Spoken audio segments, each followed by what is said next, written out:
Oi, gente, tudo bem? Hoje a gente está aqui para falar um pouco, né, sobre filosofia, capítulo 5, visão moderna do ser humano.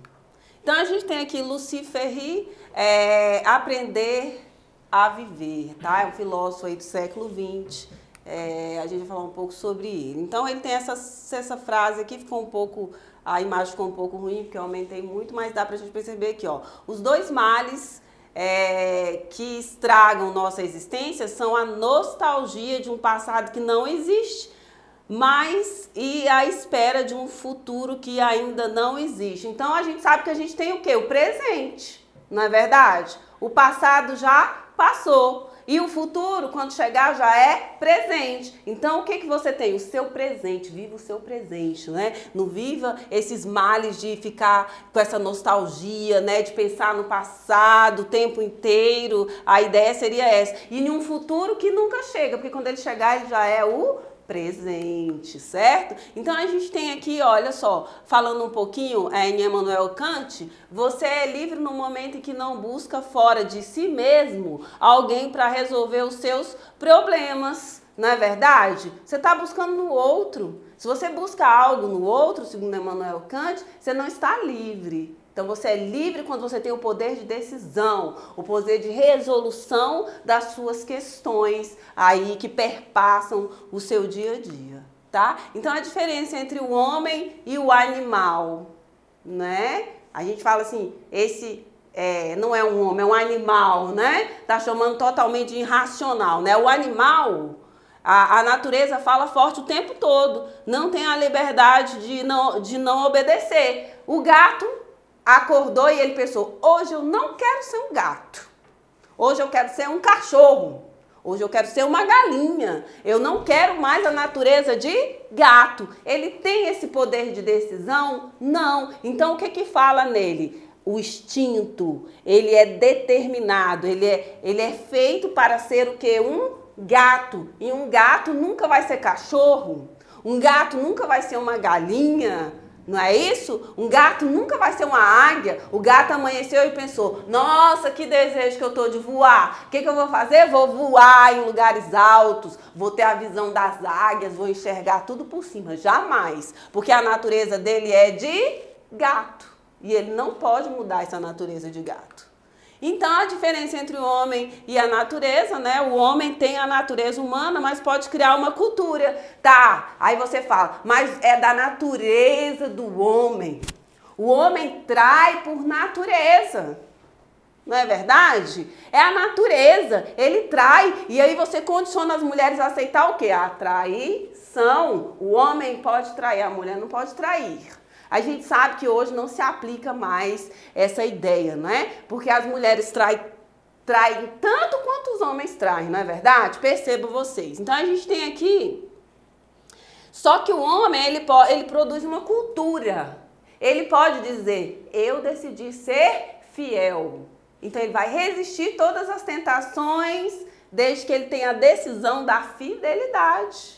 Não é verdade? Então ele cria cultura, ele se transforma, ele escolhe o que ele quer ser e escolhe o que ele não quer ser também, não é isso?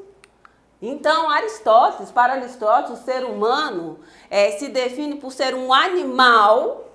Quando eu falo animal, por quê? Porque ele tem uma natureza humana que rege ele tem aí cromossomos, ele tem heranças genéticas, não é isso? Mas ele é racional, ele raciocina. E o poder de raciocínio do homem é o que diferencia ele do restante dos animais.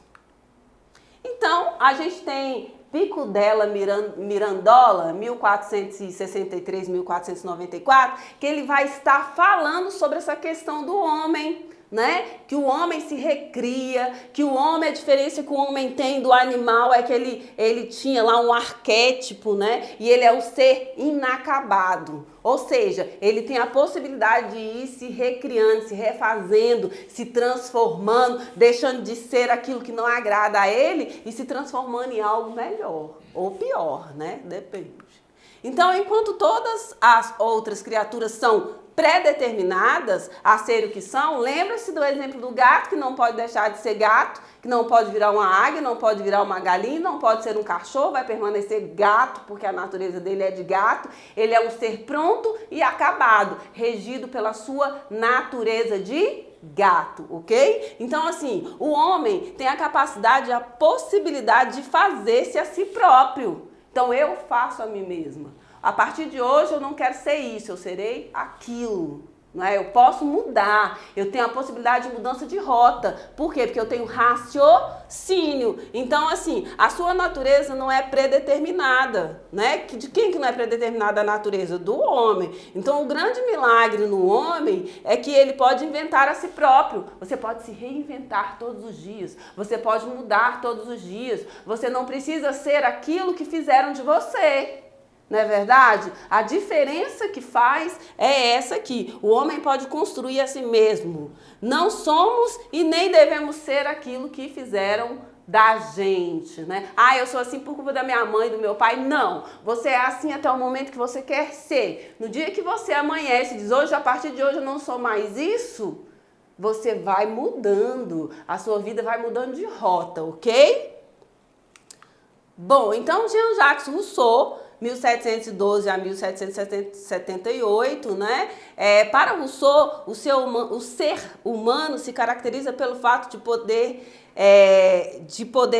se libertar do seu instinto natural, né? Por exemplo, o homem decidiu ser fiel, então ele está se libertando do instinto natural dele, da infidelidade, ok? Então, o gato, por exemplo, não pode deixar de ser gato, como eu havia já explicado anteriormente para vocês.